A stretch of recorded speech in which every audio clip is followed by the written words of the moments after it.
in the heart of the vast, sun-drenched savannah, lived a little lion cub named Leo. He had a fluffy mane that was more like a soft cloud around his head, and big, curious eyes that sparkled with wonder. Leo loved his home, the endless grasslands, the shady acacia trees, and the cool, clear water of the river. He loved his family, his strong father, his gentle mother, and his playful sisters. But there was one thing Leo didn't love. He was afraid. Afraid of the dark shadows at sunset, afraid of the strange noises in the night, and most of all, afraid of not being brave enough, just like his father, the king of the savannah. Every morning, Leo's father would stand on the highest rock, his magnificent roar echoing for miles, a sound that said, "I am here. I am strong." All is well. Leo would watch from behind a bush, his little heart filled with admiration and a little bit of sadness. He would try to roar too, but all that came out was a tiny, squeaky mew, like a kitten. His sisters would giggle, and Leo's cheeks would turn pink under his fur. "You sound so cute, Leo," they'd say, but Leo didn't want to be cute. He wanted to be brave. One afternoon, as the sun began to dip low, painting the sky in shades of orange and purple, Leo's father gathered his cubs. "Tonight," he said, his voice deep and calm, "is the night of the whispering wind. It's a special night when the savannah shares its oldest secrets. It's a time to listen and a time to learn." Leo shivered. The whispering wind sounded spooky. He imagined it howling through the grass and telling scary stories. He wanted to stay in the cozy den, curled up next to his mother, but he knew he couldn't. He had to at least try to be brave. As darkness fell, the family made their way to a special clearing. The moon was a bright silver coin in the sky, and the stars were like scattered diamonds. Soon the wind began to rise. It started as a gentle hum, rustling the leaves and making the tall grass dance. It whispered secrets of where the sweetest berries grew and where the coolest water flowed. Leo listened, huddled close to his mother. The wind wasn't so scary after all. It sounded kind. But then another sound cut through the wind's gentle whispers. It was a faint cry, a sound of distress. "Help, help me," it whimpered. Leo's father's ears twitched. "Stay here," he commanded his family, his body tensing, ready for danger. But Leo's heart did something strange. It wasn't beating with fear, but with concern. He recognized that voice. It was Zola, a tiny zebra foal he often saw playing by the river.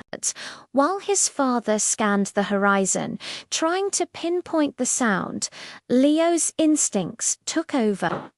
He remembered playing with Zola near a patch of thorny bushes by the old baobab tree.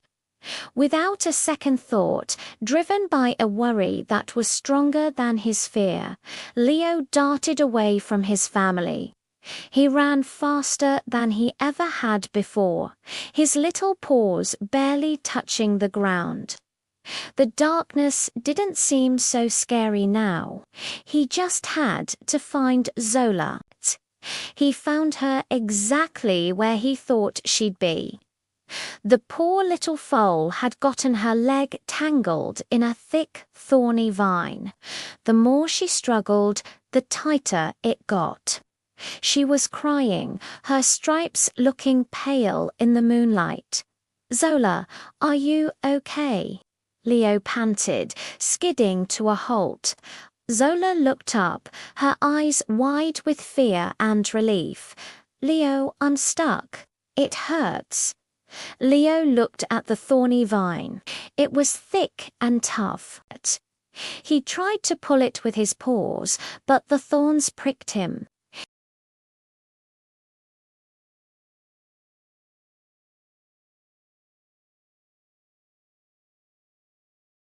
He was just a little cub. What could he do? He felt that old familiar fear creeping back in. He was too small, too weak. He wanted to run and get his father. But then he looked at Zola's terrified face. She was counting on him. He remembered his father's powerful roar, a sound that wasn't just about being strong, but about protecting others. Leo knew he couldn't roar like that, but maybe he didn't have to. He just had to be brave in his own way. He took a deep breath, filling his small lungs. He thought about his love for his family, his home, and his new friend Zola.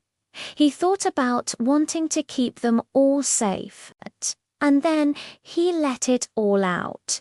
It wasn't a squeak this time. It wasn't a mew. A real roar, small but surprisingly powerful, burst from his chest. It was a roar of courage, a roar of determination, a roar that said, "I am here, and I will help." The sound shot through the night, clear and true.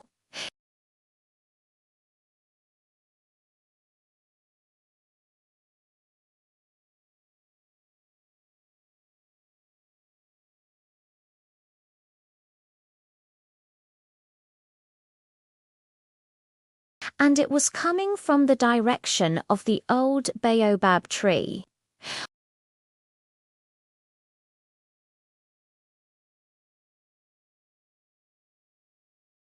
He arrived to find Leo standing guard over the trapped foal, his little body puffed up, trying to look as fierce as possible.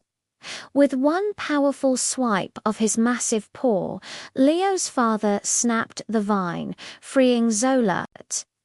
The little foal nuzzled Leo gratefully. "You saved me, Leo. You were so brave," she whispered. Leo's father looked down at his son, his eyes glowing with a pride that outshone the moon. He didn't say a word. He simply lowered his great head and gently nuzzled Leo's fluffy mane. In that one gesture, Leo understood everything. Walking back to the rest of the family, Leo walked tall.